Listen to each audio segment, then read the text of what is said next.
I honestly thought we were past all this. But looks like Australia's gaming past has reared its ugly head once again. If you haven't heard by now, Compulsion Games' We Happy Few has been officially refused classification here in Australia, essentially banning the game in this country. Now, Australia's censorship of gaming has been largely exaggerated over the past few years, so allow me to explain. Following the decision of the Australian Classification Board, video games officially became a medium requiring classification in 1994.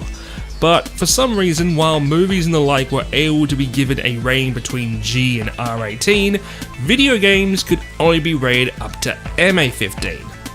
While on the outside this made Australia look like an authoritarian regime banning anything even remotely seen as violent, this really wasn't the case.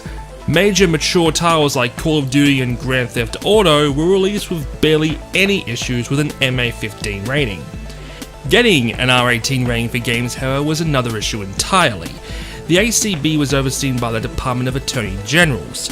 For several years, attempts were made to introduce one, but was met with strong decline by then South Australian Attorney General Michael Atkinson. It wouldn't be until his stepping down from the position in 2010, a lengthy discussion and legislation process, that an R18 rating was finally implemented in 2013.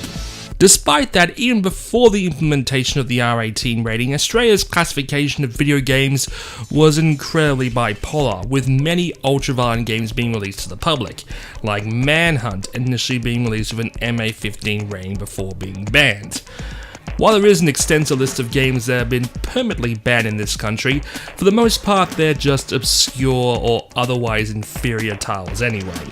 In most cases, if a high-profile game is RC, there are usually two courses of action.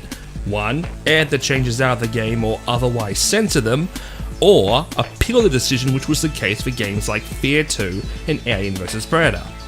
So why are we here then? Even with the introduction of an R18 rating, there are still certain things that will bring on RC. Things like excessive violence, sexual references, violent sexual references, and most importantly, drug use. Fallout 3 was essentially RC'd back in 2008 for the use of real-world drugs as incentives or rewards, which is what has essentially happened with We Happy Few in regards to the use of the drug Joy. But this is where the situation gets tricky. Fallout 3 was successfully able to reapply for an MA15 rating after renaming morphine to the fictional drug Med-X. But Compulsion Games are already using a fictional name for Joy and they have been RC'd.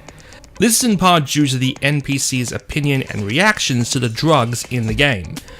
According to ACB's official reports, in one sequence, an NPC is viewed on the ground, convulsing owing to a reaction from taking a joy pill, which is subsequently turned bad. After several NPCs encourage her to take joy and she refuses, fearing they will have an adverse effect, they beat her with steel pots and a shovel until she's implicitly killed. In another sequence, the player is seen in first-person view, entering a telephone box that contains 3 large pill dispensers, each holding a different flavoured joy pill. The player consumes a joy pill and a swarm of brightly coloured butterflies appear, as well as rainbows and coloured pathways on the ground, improving speed and visibility for the player. So at this time, the only course of action is to start an appeal, as removing Joy, the center mechanic of We Happy Few, would be downright impossible.